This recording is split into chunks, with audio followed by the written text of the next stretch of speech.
I love learning. I love reading. I've always liked that. But with the problems today is all the confusion and the everything that pulls us away from education, and then primarily television, movies, things that are so easily accessible. You have to make an effort to learn something. You have to read and you have to assimilate. And if you can't find that connection to make a student interested in what they're doing, it becomes a battle, because then everything else is so easy.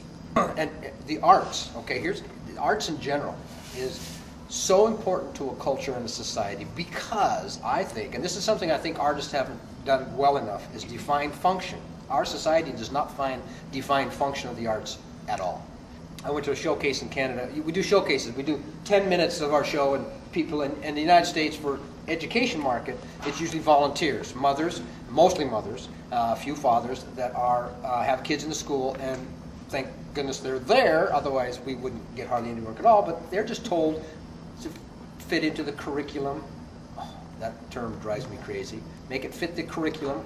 Well, if learning isn't curriculum, no matter, even if you're a juggler, it's a great curriculum, because you're learning, you're taking on the passion of learning to do something and do it well. That should be curriculum.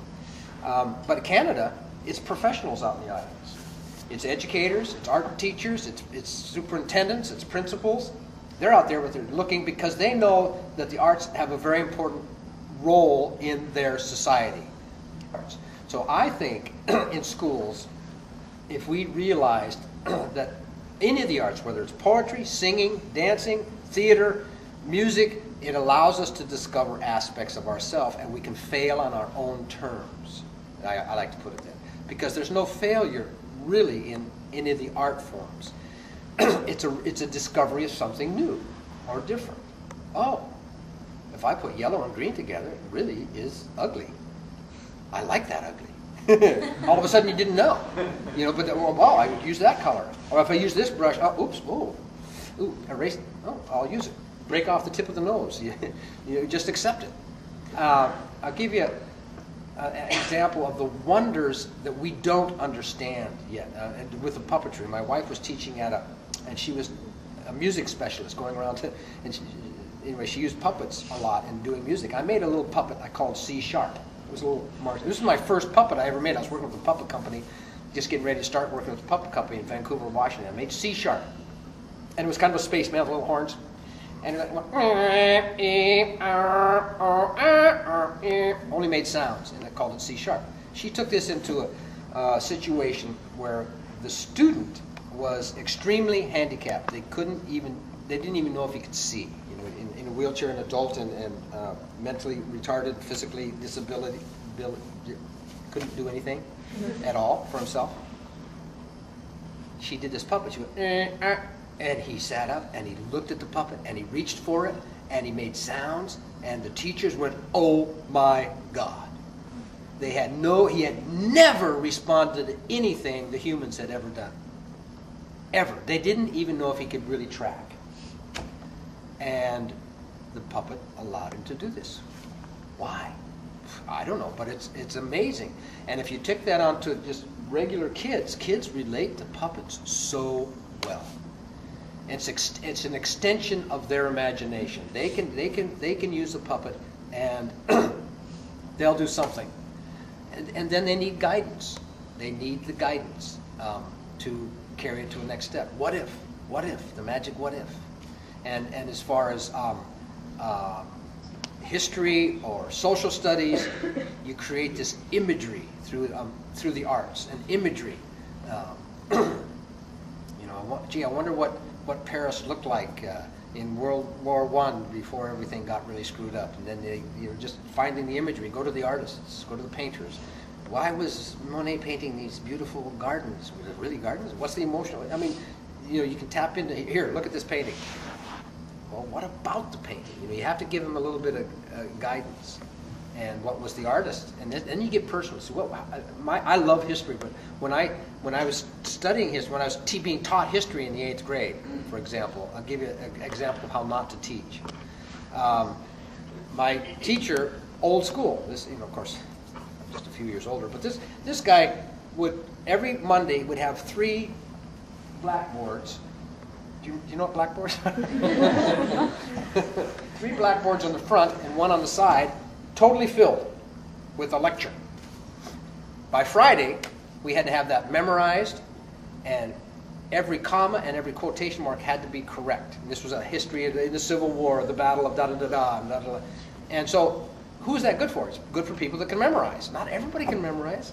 This was a whole different approach to education. But if we had found this story and made it visual, you know, what's going on at the time?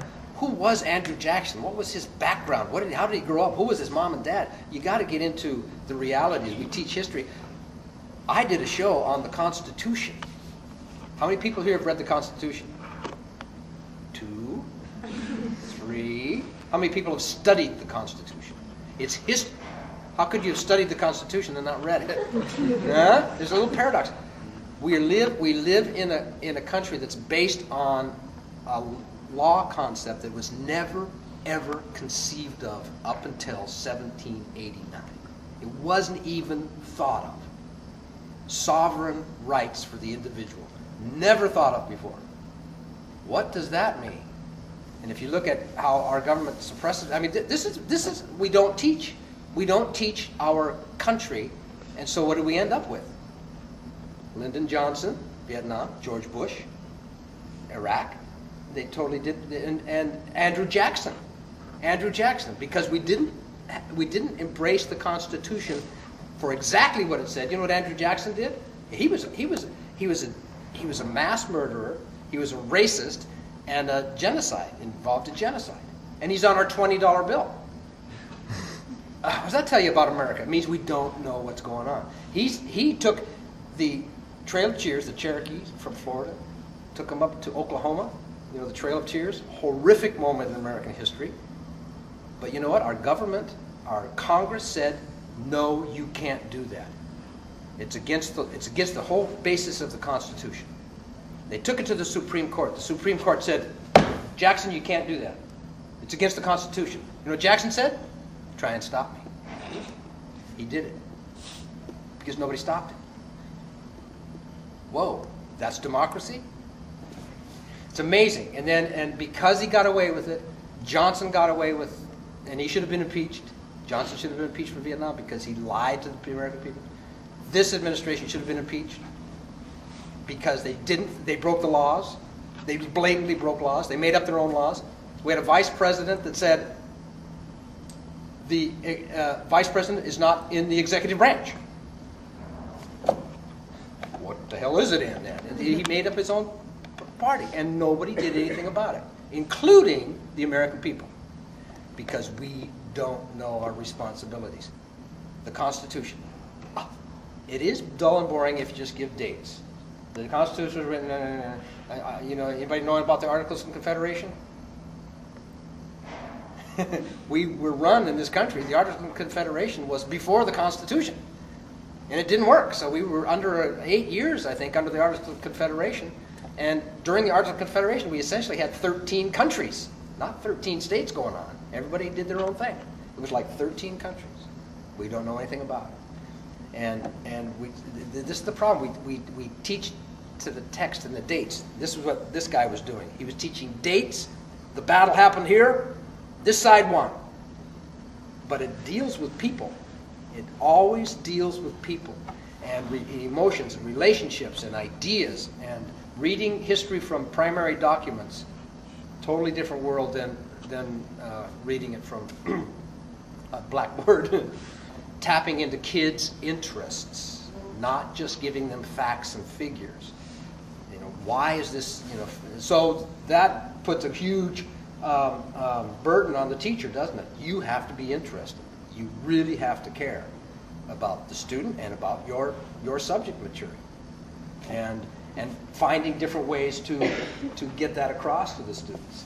And I think this is just one. I think puppets is a great idea for education. It's fun. It could be great fun for you, and you'll develop these characters that you'll just be able to explore with. It's a fantastic idea.